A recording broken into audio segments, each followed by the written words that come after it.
Bienvenidos a otro vídeo de Introciencias. Hoy vamos a ver el concepto de unidades a la menos 1, cuándo nos las podemos encontrar y cómo tenemos que trabajar con ellas. Este vídeo surge de una pregunta de un suscriptor, así que muchas gracias, Julio Delgado, por tu propuesta. Lo primero que tenemos que hacer es recordar de matemáticas qué significa o cómo podemos representar de otra manera cuando vemos un exponente negativo.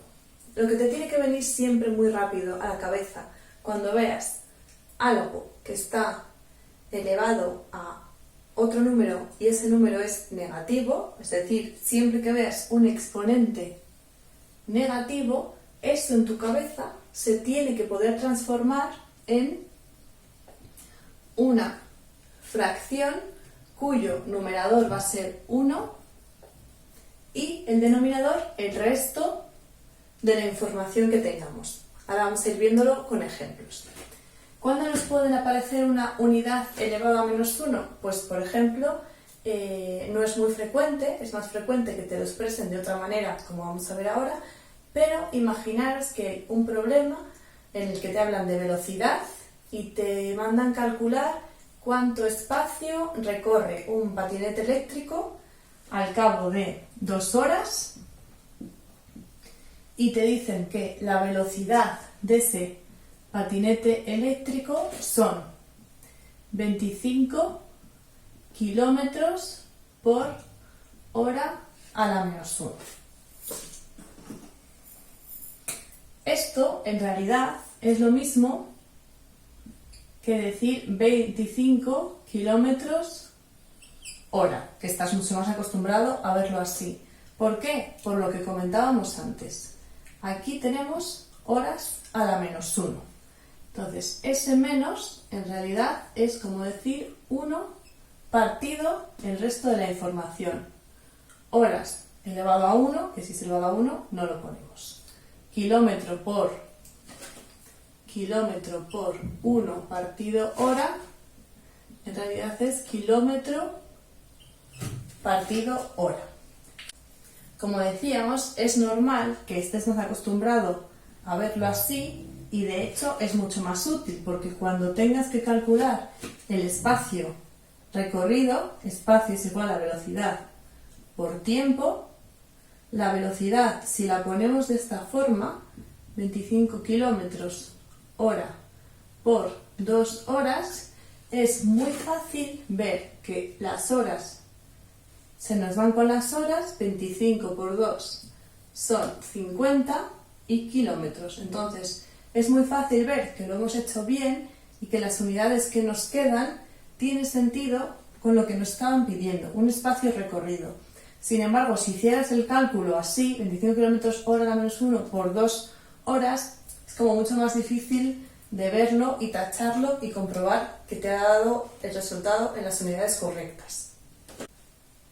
Como decíamos antes, en problemas sobre velocidad, espacio, es muy difícil que te encuentres el dato expresado de esta manera, pero no va a ser tan raro que lo veas así, con unidades a la menos 1, por ejemplo, cuando trabajes con coeficientes de dilatación lineal, que ya veremos problemas, o con calores específicos. En este caso, de dilatación lineal, las unidades son grados centígrados a la menos 1.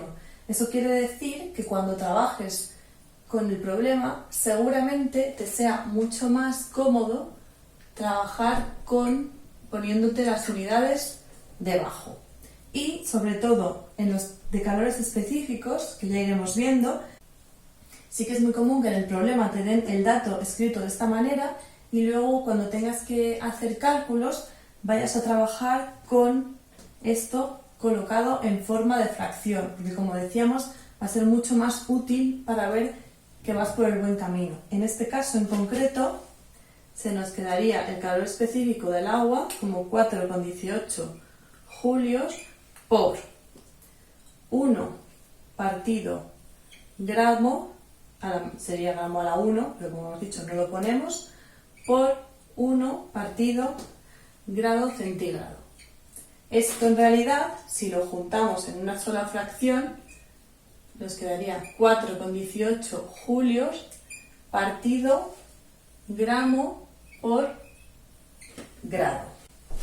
Por último, un apunte para algún caso que sí que es un poco más complicado, porque hemos dicho que cuando vemos un exponente negativo, el ver ese exponente negativo nos tiene que hacer pensar que es una fracción en la cual el numerador es un 1, y hemos dicho que en el denominador ponemos el resto de la información, en este caso hora elevado a la 1, pero que al ser a la 1 no lo ponemos. Pero imaginaros que os dan el valor de la aceleración de la gravedad, 9,8, os lo dan en metros por segundo a la menos 2, que no es una forma muy habitual, pero bueno, por fijar este concepto.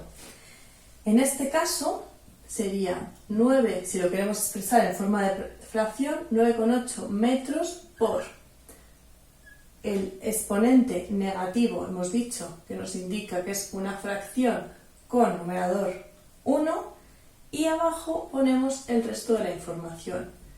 Entonces, si juntamos esto, nos quedaría 9,8 metros partido segundo al cuadrado, que es la forma en la que estarás habituado a verlo.